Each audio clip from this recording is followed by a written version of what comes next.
Soudanaises et Soudanaises, à tous ceux qui ont à cœur la grandeur et la prospérité de notre territoire, membres et sympathisants de l'Union soudanaise ou d'autres formations, nous vous invitons à vous mobiliser en faveur du oui qui consacrera l'indépendance de notre territoire dans la communauté africaine, l'un des piliers de la grande communauté que nous construirons. Le gouvernement général de l'Afrique occidentale française est créé par un décret de 1895.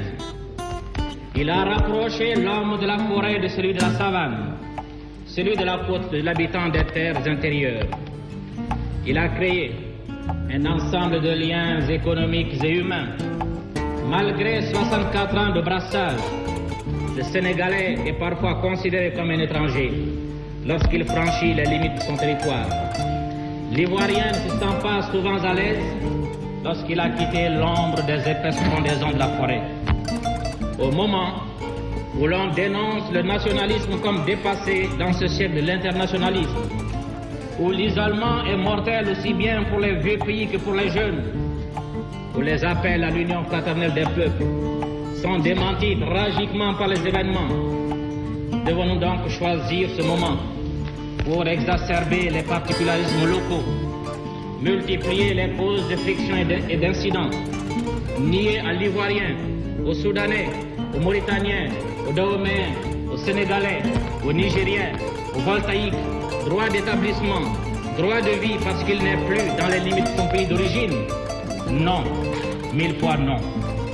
Il faut que par notre seule volonté, notre seule action d'Africains ne souffrant d'aucun complexe, nous donnions corps et vie à ce que le régime colonial a édifié et qui a accéléré notre prise de conscience africaine, la Fédération d'Awek.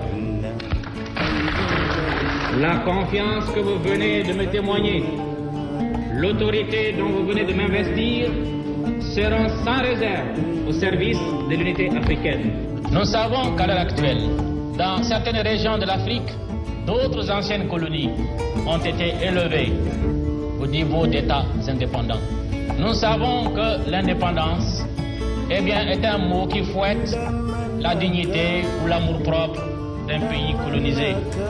Nous savons également que c'est une formule tentante, mais nous, Africains, qui savons que dans ce siècle de l'interdépendance, où même les pays les plus évolués, qui ont tous les attributs de leur souveraineté, sont obligés de faire abandon d'une partie de cette souveraineté pour s'imbriquer dans un ensemble, nous avons compris que ce serait un retard de notre part, un recul dans l'évolution de l'histoire, que de nous attarder au stade du nationalisme étroit qui trouve sa formulation dans une indépendance quelquefois illusoire. Me tournant vers notre partenaire de la communauté, la République française, je rappelle que la 4e République s'est créée des difficultés dans des territoires de l'ex-empire colonial français parce qu'elle a chaque fois hissé au pouvoir des ombres, c'est-à-dire des hommes politiques ayant perdu toute autorité sur les populations qui le représentaient. Il ne faudrait pas qu'en Afrique occidentale, la 5e République s'attachât encore à des grandeurs décadentes. L'accueil chaleureux que vous venez de nous réserver est l'expression de votre détermination à maintenir coûte que coûte, envers et contre tout, l'intégrité territoriale de la Fédération du Mali.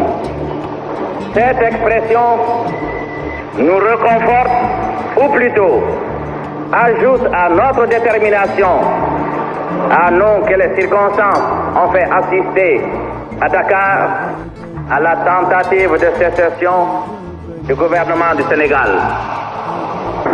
Ce soir,